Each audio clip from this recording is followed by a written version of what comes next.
Bien-aimés dans le Seigneur, bonjour, que la paix et la grâce du Seigneur soient avec vous.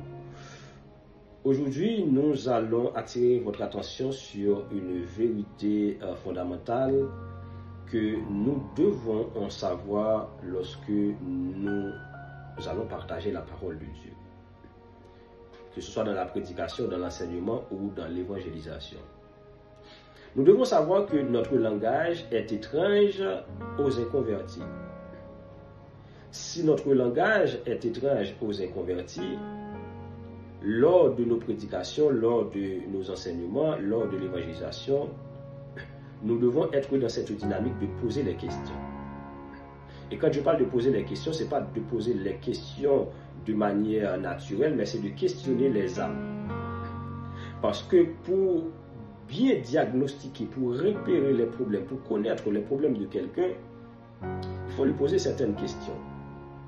Et si toi, tu ne prends pas le temps de poser des questions, eh bien la personne va te poser des questions.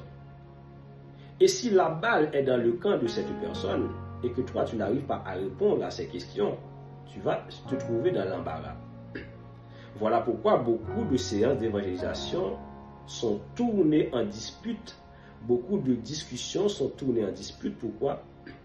Parce que la personne, elle a eu une formation d'évangélisation. Quelqu'un lui a dit que l'évangélisation, c'est aller faire de la nation des disciples. Et à ce moment, cette personne, il a bien maîtrisé Matthieu 28, Marc 16. Et puis là, il est dans la rue en train de dire Jésus-Christ revient, Jésus-Christ revient. Et là, il est là en train de parler de perdu, il est là en train de parler de sauvé, il parle de l'enfer, il parle de tout et de rien sans maîtriser ces termes. Est-ce que je peux sortir dans la rue et dire à quelqu'un, mais tu es perdu? Si je ne peux pas expliquer être perdu, c'est quoi? Est-ce que je peux sortir dans la rue et dire à quelqu'un, mais Jésus veut te sauver? Mais sauver de quoi? Sauver pourquoi? Le salut, c'est quoi? Le salut implique quoi? Quelles sont les notions spirituelles du salut? Quand on parle de salut, qu'est-ce qu'on voit? Quels sont les temps du salut? Est-ce que je peux sortir dans la rue et dire à quelqu'un, mais toi, tu dois naître de nouveau? Mais naître de nouveau, c'est quoi en fait? Naître de nouveau, c'est quoi? De quelle dimension de naissance parle-t-on? Et qu'est-ce qu'apporte la nouvelle naissance? Quelles sont les conséquences d'une nouvelle naissance? Une nouvelle naissance, c'est le résultat de quoi? Si les personnes qui évangélisent ne sont pas des personnes formées, tôt ou tard, le diable va vous démasquer. Parce que si vous n'avez pas les bagages nécessaires, parce que le Saint-Esprit, il va bonifier votre vie, mais vous avez des travaux, vous devez travailler sur vous-même. Travailler en amont, travailler en aval. Parce que la guerre n'est pas remportée sur le champ de bataille, mais c'est dans le camp d'entraînement. Dans le camp d'entraînement, tu dois te préparer. Parce que, mes bien-aimés, tu es le docteur qui arrive pour présenter le remède aux malades. Et le remède, c'est Jésus.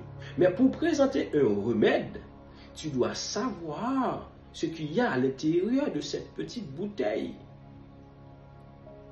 Tu dois savoir quelles sont les posologies de ce que vous êtes en train de prescrire aux gens. Jésus, il fait quoi? Jésus, c'est pour qui? C'est pourquoi? Mais si vous êtes en train de présenter quelqu'un que vous ne connaissez pas, si vous êtes en train de parler de certaines choses, parce que vous avez vu ça sur Internet, ou que quelqu'un vous a dit, voilà, c'est comme ci, c'est comme ça, et que vous-même, vous n'êtes pas imprégné de la parole. L'évangélisation, ce n'est pas sortir dans la rue avec une Bible, mais c'est sortir avec la parole de Dieu dans votre vie. On peut sortir dans la rue sans avoir une Bible en main. Parce que la parole dans la tête n'est pas la parole dans le cœur. Sortir, évangéliser, ce n'est pas porter de beaux vêtements et mettre des parfums de grande marque et sortir de la rue. Non, ce n'est pas ça. Ça ne sert à rien de porter des parfums de grande marque si le monde ne respire pas le Saint-Esprit dans votre vie. Quand nous sommes en présence des personnes, des inconvertis, et quand le chrétien, il ouvre sa bouche, le païen, les personnes qui sont dans le monde doivent voir, oui, cet homme, il sait de quoi il parle.